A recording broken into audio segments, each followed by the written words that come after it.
Christmas tune.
Darkness tries to roll over my bones.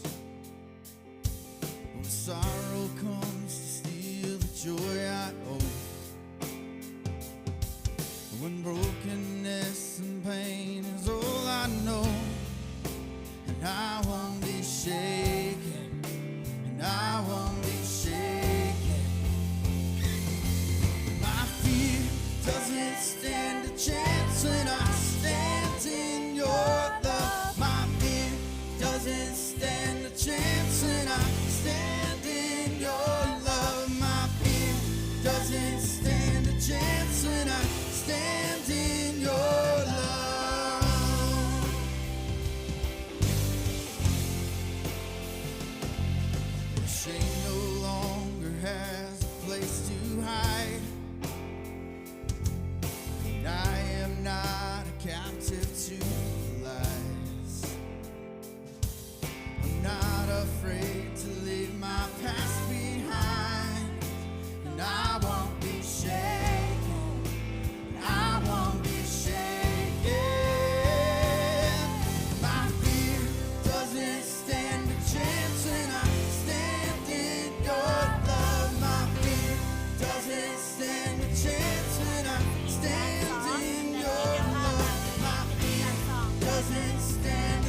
morning, Watershed. It's a pleasure to be with you. I've got Ethan and Zach with me this morning. Fabulous. Okay.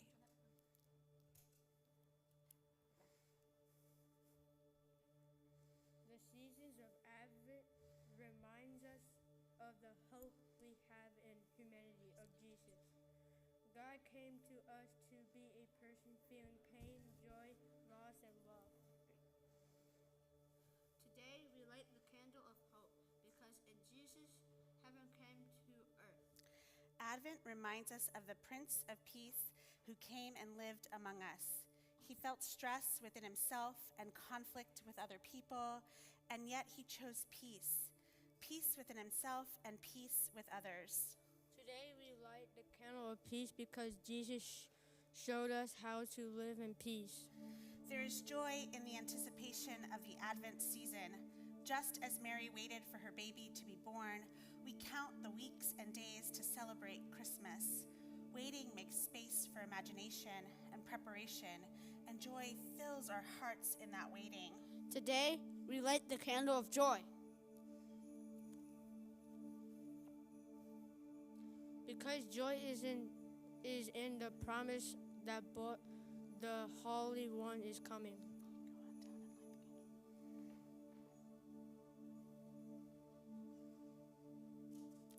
Watershed community, when you see the word all, please join us in reading aloud.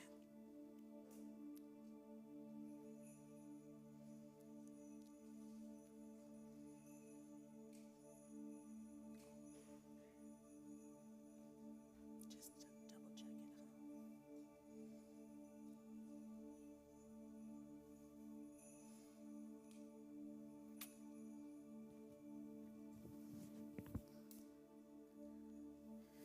I prayed too hard that they wouldn't burn down the building, probably. It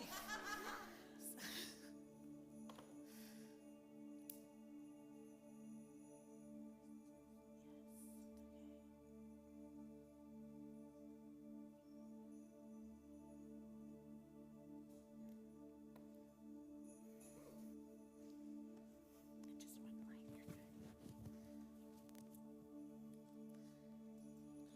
In the beginning, when they encountered creations, the people of God felt joy.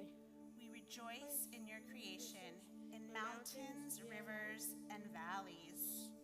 When no words were printed and people shared the law with each other, the people of God felt joy.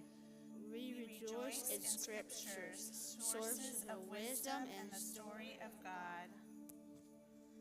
When liberation came to God's people, time and time again, the people of God felt joy. We rejoice in the deliverance of the poor and the imprisoned. Let God's people go. When Jesus was born, not a king, but a peasant, the people of God felt joy. We rejoice in Jesus, a new kind of king. Please pray with us. God is source of all joy. People are suffering all around us and among us today. For many, this has been a stressful, sad, or frustrating time. You embrace us no matter how much or little joy we contain.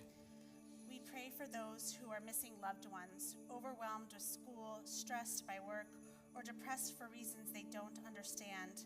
We pray that our community might encourage their spirits, lighten their burdens, and share their grief. And for those who feel disconnected or lonely, may we be a community that reaches out and shows them care. We confess sometimes that we ignore those who need connection and companionship. We forgot to call those who are alone.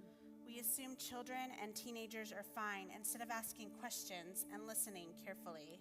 We even push our own friends away sometimes. Help us spend more time together so our joy may grow and our souls may be carried together. Amen. Go ahead.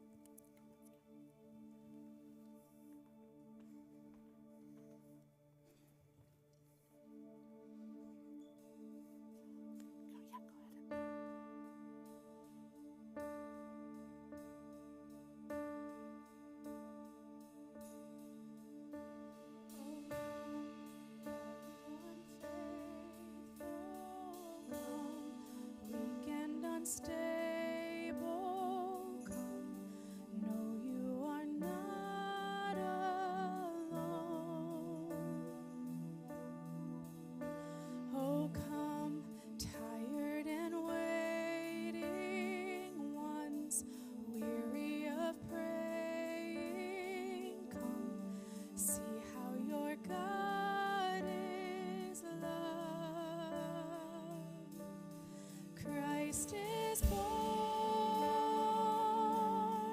Christ is born.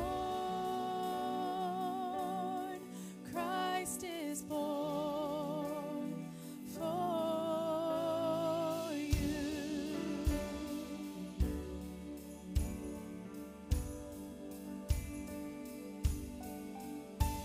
Oh, come, bitter and broken, come, with fears unspoken, come, taste of his perfect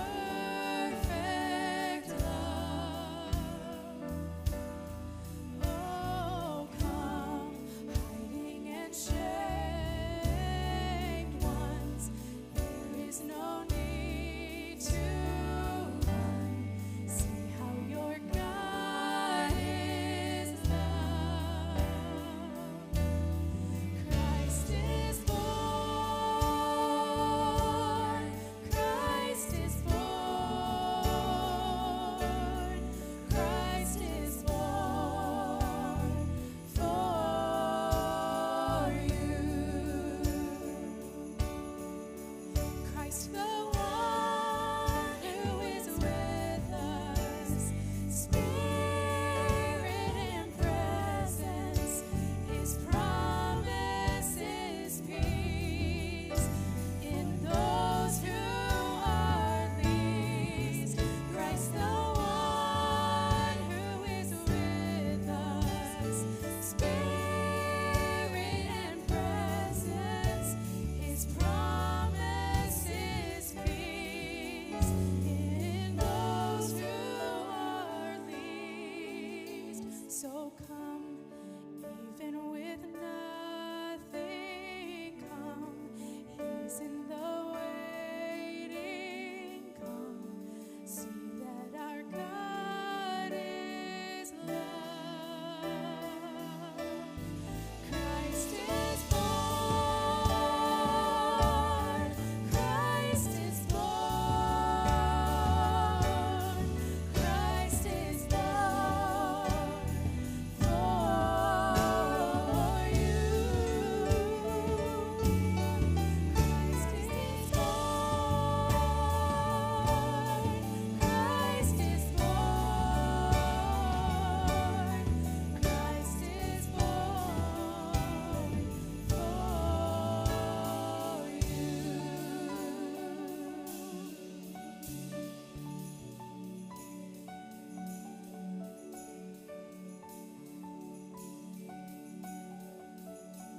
Oh, come, hiding and shamed ones, there is no need to run. See how your God is love.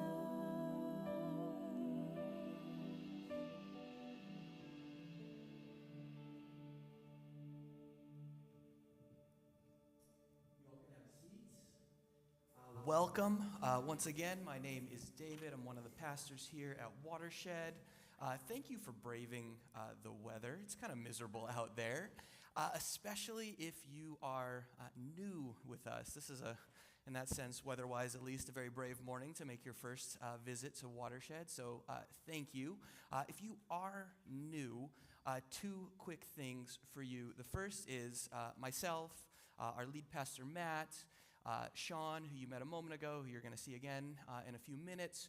Any of us, we would love to meet you, kind of put a name to a face. So we'll be in the back following the service. The second thing is we have an experience here at Watershed called Preface. Excuse me, the next Preface is going to be on January 17th. You're going to see a little bit of Preface footage on the screens as I talk about it, but it is an opportunity to learn more about this community, to meet other folks who are exploring many of the same questions of faith and spirituality as you are. It is discussion and dialogue driven, so it is a great opportunity both to explore your own story and see how that might intersect with the story of Watershed. It's completely free. Childcare is available for free as well, so we would encourage you to sign up for that. In a moment, you'll see a QR code on the screen, but you can also sign up through the Watershed Church Center app and through the announcement section on our website. In fact, everything that I'm talking about for the next few minutes here is going to be on that announcement section of our website. So if you miss the QR codes that kind of flash on the screen, you can go there or on our app and sign up for those things. Quick reminder as well, we are, believe it or not, and I am skeptical myself, but we are a week away from Christmas Eve. It has gone very, very quickly. I know that's a cliche, that the older you get, the faster time passes. I would love that to stop, but here we are. So we have 2 Christmas Eve services next Sunday, and this is different, so pay attention. They're in the morning. It's one of those random years. It's not random. You can actually map this out years in advance, but it's one of those years where Christmas Eve happens to fall on a Sunday. And so in order to honor our band and our production volunteers and everyone who kind of gets together to make our Christmas Eve services possible, we wanted to give them their evenings back, and yours as well. So we are going to have 2 Christmas Eve times, 9:30 and 11 a.m. You don't have to RSVP, and I hesitate to say that because we would love for you to RSVP. That'll help us plan from like a volunteer standpoint and a childcare standpoint. Childcare is available birth through 5, but you're also welcome to bring your kids into the service as well. So just don't forget about that because it's just a week away. So we hope to see you then. Last week, Matt was up here, and he gave, if I'm being completely transparent, he gave some sobering updates about one of our partners, Thonglao Hoikip, over in India, in the Manipur region, and what he is experiencing and his family are experiencing. It is complex, but the simple version is that because of the work that he does with Islamic refugees, because of his Christian faith, and simply because of the caste that his tribe and his family is a part of, he is under deep oppression by radical kind of government forces, so much so that a house that we, a number of years ago, raised money to build for them was destroyed just a few weeks ago. And so in response to that, many of you have asked, how can we continue to support his family and the ministry and the work that they do with refugees and things like that? And so we have created a special fund outside of our general fund that before the end of the year, we would love to raise all of the support that we give not only to Thonglao, but to all of our liberation partners who are doing work both here in Charlotte and abroad, so that we have that in advance of going into next year, so that we can fuel and continue to fuel their ministry without any question of like meeting deadlines and things like that. And we had one generous member of our community offer to match any donations up to $10,000. So that's great news. We've already had a couple $1,000s come in since Matt brought this to your attention last week. But if you have any questions about this or curiosity, like I said, Matt will be in the back, I'll be in the back. But we would love to be able to continue to support and bless Thonglao's family as they're going through this crisis into the new year. Last thing, in addition to continuing to support Thonglao, the details of what's going on in Manipur, mere details that are appearing all over our world and have appeared throughout history when it comes to sort of an idolatrous marriage between faith, not just the Christian faith, this can be true of any faith, but between faith and sort of a nationalistic fervor that seeks to elevate one people group, one country, one nation over and against others. And so Watershed has the privilege in January on the 11th, that's a Thursday, of hosting an event specifically addressing this issue, this challenge, this reality in the United States. It's being hosted and sponsored by a number of organizations, including Vote Common Good, the North Carolina Interfaith caucus, but there's going to be a diversity of speakers and organizers and journalists and clergy persons here. There's other local churches, Myers Park Baptist and a few others that are kind of joining with us to host this event, but really kind of looking at what is the appropriate response of people of faith to this rise in like faith, spiritual, Christian-related nationalistic fervor here in our country and abroad. It's going to be a really, really meaningful, insightful, powerful event.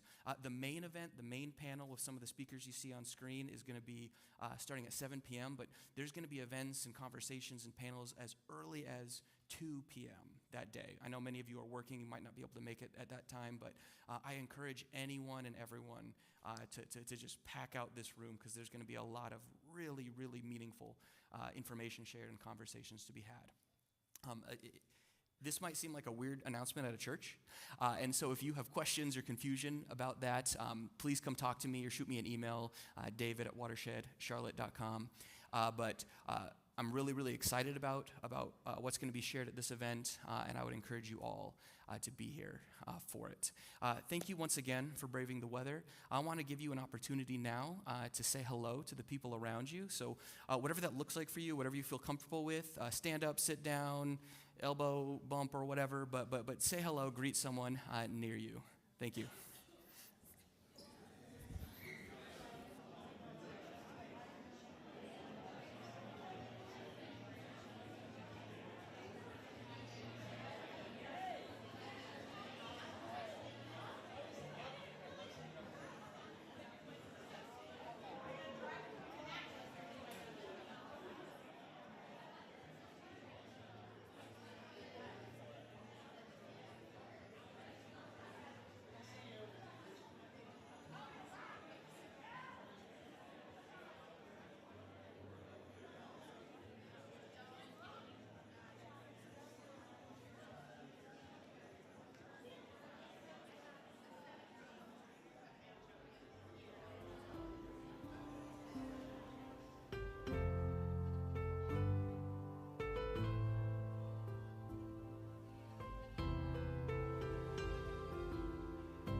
Again, good morning, Watershed. Merry Christmas.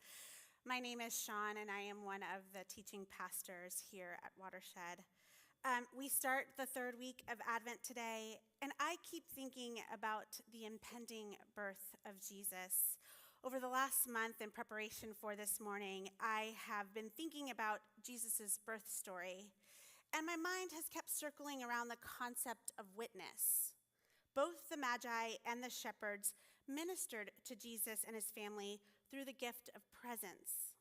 They witnessed the extraordinary disguised as the simple, the ordinary. They witnessed the coming of a child in the most meager of settings, and they were filled with joy. I love Advent so much, but also December is a crazy month. Between the boys' birthdays, the end of a school semester that comes with grading deadlines for me at my job, the madness of school parties I foolishly volunteer every year to help with, the shopping and menu planning and hosting, it's a whirlwind, and it's really easy to not be awake to it, to not pay attention to the real spirit of Advent. I love Advent so much, but December is also latent with hard emotions for me. A beloved uncle passed away on Christmas Eve, And Christmas Eve also marks the miracle of one of my sons coming home from the hospital for the first time after doctors told us to not expect him home for Christmas. He needed a life-saving surgery mere hours after he was born, and doctors marveled that what was typically an 8-week recovery only took 2. He came home Christmas Eve night. And Advent now is hard in ways I cannot articulate fully after the death of my mother. It is both extreme joy and sharp grief. In the Christian calendar, Advent is its own season that ends December 24th. In fact, the Christian liturgical calendar begins with Advent. So essentially, we're starting a new year right now. In the waiting, we are made new. For Christians, the year begins not with promises of doing and being better. Our year starts in expectation. Our year starts in waiting. I reread the passages of Scripture that narrate the story of Jesus' coming into the world in the flesh of humanness, and I was surprised at how little there actually is in the text. Of the actual birth, there are no details. We might assume, given that there was no room in any inn, given that they were offered a barn, that no one else could be spared to administer to Mary in her time of need.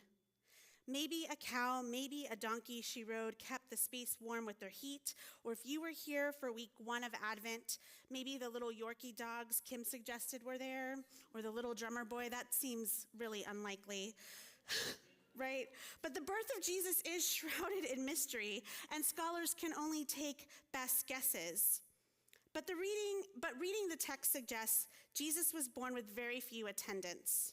Maybe a servant girl, surely no older than 9 or 10, was sent by the inn manager or the cook with a pail of water for the delivering mother. Or maybe not. Maybe it was just Mary and Joseph keeping time by Mary's contractions in the holy moments of childbirth. The entire timeline of the birth of Jesus is pretty scant. But just after that holy miracle, there were witnesses. What if Advent asks us to be witnesses? The accounting of Matthew speaks briefly about the Magi, wise men from the east who followed a star and arrived at Mary and Joseph's borrowed doorstep with gifts of gold, frankincense, and myrrh. We don't know much about them, simply that they followed the signs charted in the skies and had dreams of prophecy. In Luke's narrative, we're told shepherds are visited by an angel and persuaded to make haste. They too arrive in the aftermath of Jesus' birth, not with physical presence, but with the gift of witness. Both of these instances are short paragraphs in the text. These visitors show up somewhere between the hours after the birth of Jesus and before the 8th day of his life when Jesus was circumcised. But they're in the text, there in broad daylight.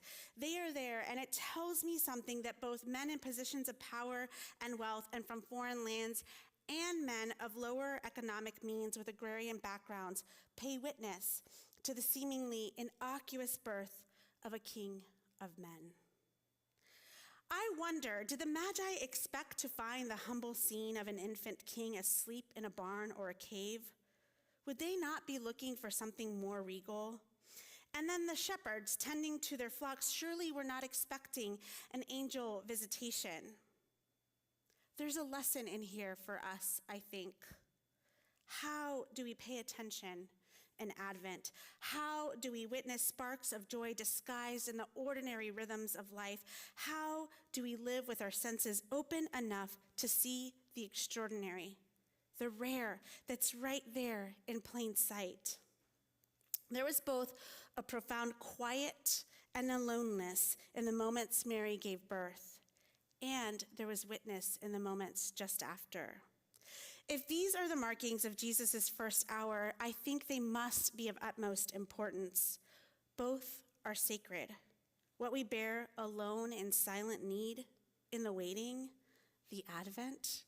What we witness, what we see with our own eyes and pay tribute to, however small or modest, in the here and now. There is a quiet waiting of Advent. There is a witness of the here and the now.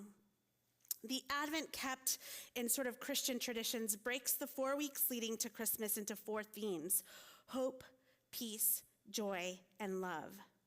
These abstract concepts are often described by emotion. What is peace? How does one describe hope? What is the essence of love?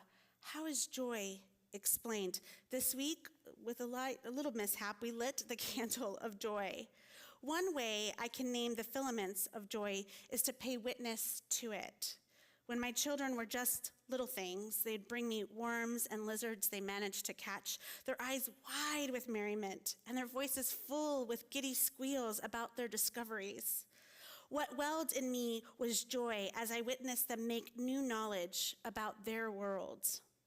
The exchange of wedding vows I've teared over, the profoundly good news of a dear friend beating cancer, watching the fawns frolic in my backyard, or most recently, sitting in a room paying witness to my friend as she was conferred with the rights of her PhD after defending her dissertation in a room full of only women scholars. Count it all joy. Witness it all as joy. What in our lives should we pay witness to? What in this Advent season might go unnoticed but should be celebrated? What ordinary moments become extraordinary joy if we slow down enough and pay attention? It is true the world is weary and tired and constantly at war. It is achingly hard to watch bombs destroy community buildings and snuff out innocent Palestinian lives. It is unbearable to read headlines of horrific hate crimes, innocent Muslim lives killed, the rise in anti-Semitism, our Jewish community prey to more misinformation and shunned yet again, and yet being a witness to this too is important. To witness is an important act of allyship. I think about all of the cell phone footage video of strangers filming the cruel abuse of brown and black bodies at the hands of armed police or other people, or the videos of Black joy that go viral, a father doing his daughter's braids, a little girl in the back seat recounting how she protected her Black joy with the affirming words her mother taught her. To witness is an important act of allyship. To witness is an important act of connection, too. I've witnessed the births of two of my friends' children, and it's hard for me to describe that holy, sacred space. In Costa Rica, it is tradition to keep vigil over the deceased body from the time they are placed in the casket until they are lowered into the ground. When my mother died, my aunts took this holy act of witness on when me and my father and my siblings could no longer stay awake after hours of being up before my mother passed away and the hours and the flurry of funeral preparation that happened just after her death. Their witness was a profound gift. To witness is perhaps one of the greatest ways of showing love. To witness the good, the bad, the bitter, the unfathomable. I can't get the reporters in Gaza out of my head. The notes they write, the horrific things they've seen, they are modern day prophets, showing us our inhumanity, begging us to repent, telling us the time is now. In the Christmas story we love, the one replicated in our nativity scenes, witness was an act of joy, which is so true. But I think our still life fails to represent what it cost our witnesses to actually witness. The shepherds would have been terrified when the angel of the Lord appeared. I don't really think it was like a regular thing back then for angels to just show up. I know it happened a lot in the Bible story of Jesus, the character surrounding Jesus before his birth, but I really don't think it was normal happenstance.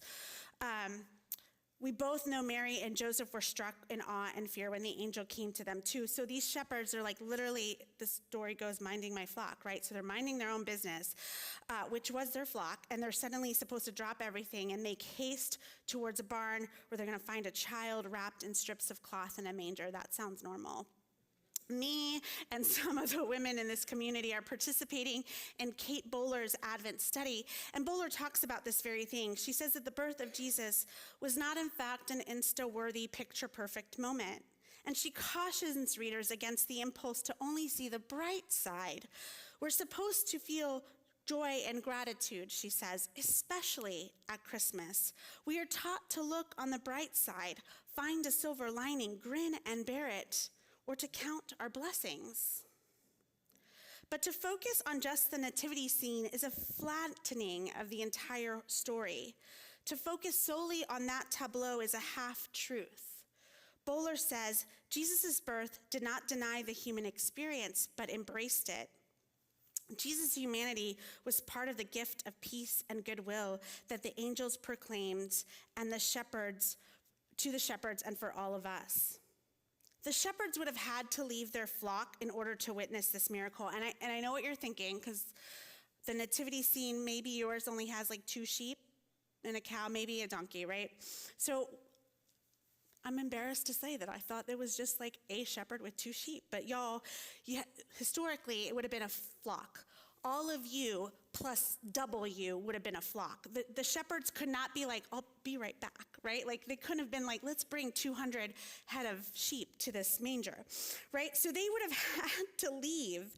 And that meant they would have had to risk their livelihood in order to witness this ordinary birth. And then there's the Magi. They're foreigners following celestial maps, and they had to trust that they didn't take some wrong turn somewhere. And then they faced danger. King Herod was waiting for their return and their information. And I wonder what must have felt like for them to witness a child with none of the markings of greatness and then return home by another longer route to avoid detection. What did witnessing the birth of Jesus cost these men? Even the Holy Family could only sit in joy for a few moments. Shortly after the birth of Jesus, his parents fled with him to Egypt. Almost from the onset, Jesus' life began in exile.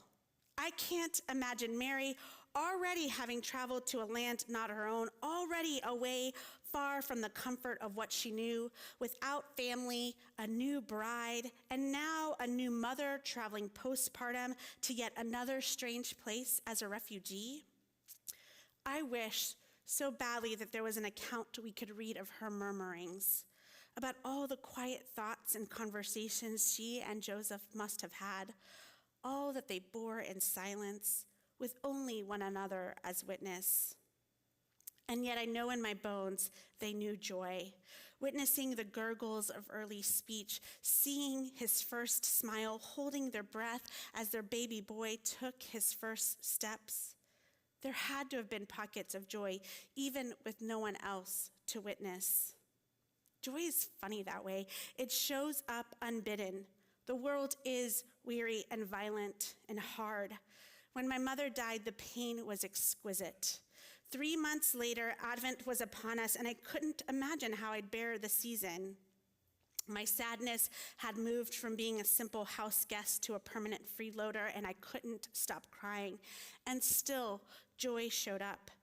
It silently crept uninvited into moments, and miraculously, I found myself smiling or even laughing. Joy in spite of suffering, joy that fills some of the cracks of the hard places.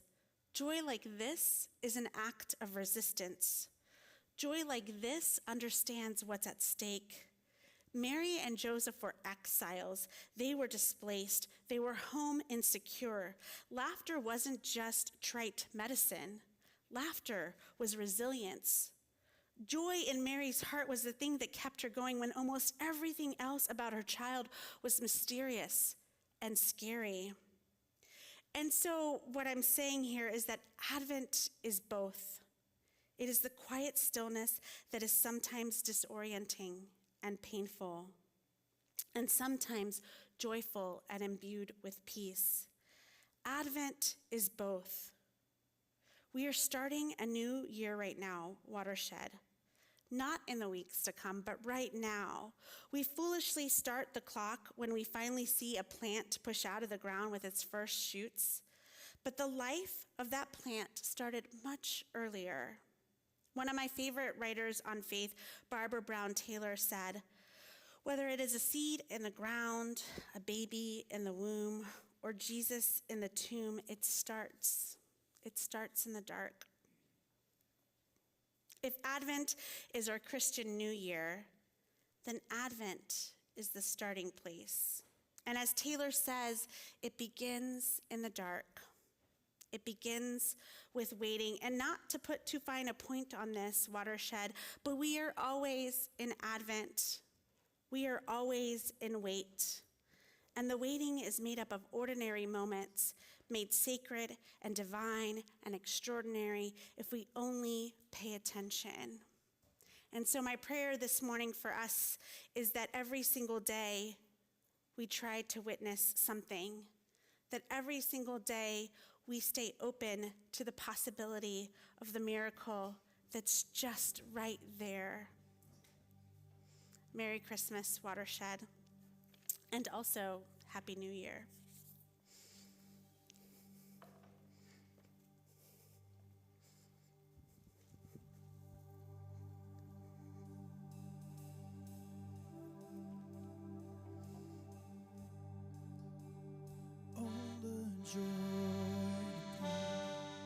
Joy to know it's when I decrease. You fill up my soul, what a joy to see. Joy to hold it's when you increase. I want nothing more. Would you stand as we end by singing together?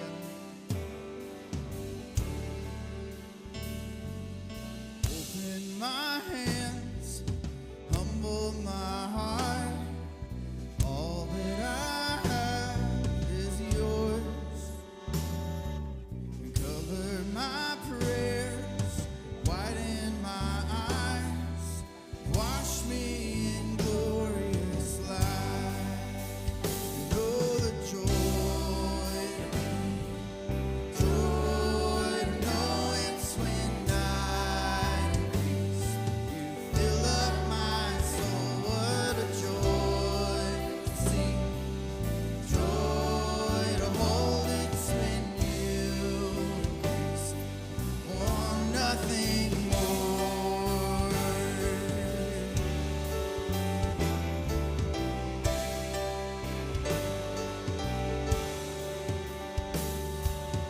Hasten my ears, bridle my tongue, focus my heart to hear.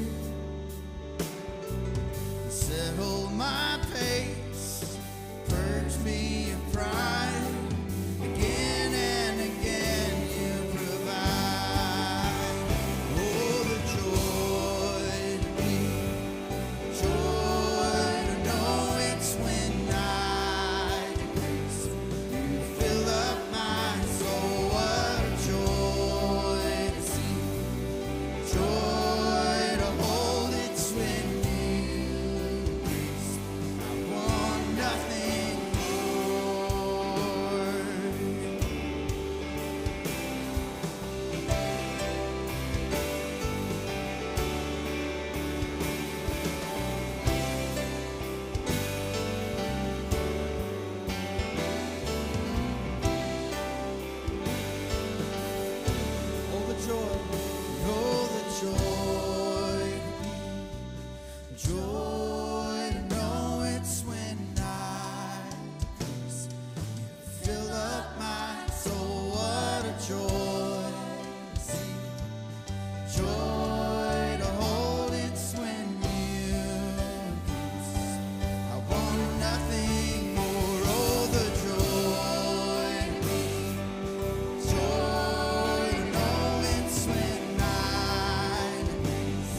Thank you so much for being here, for singing with us this morning. I hope you have a great week, and we will see you next Sunday for our Christmas Eve services.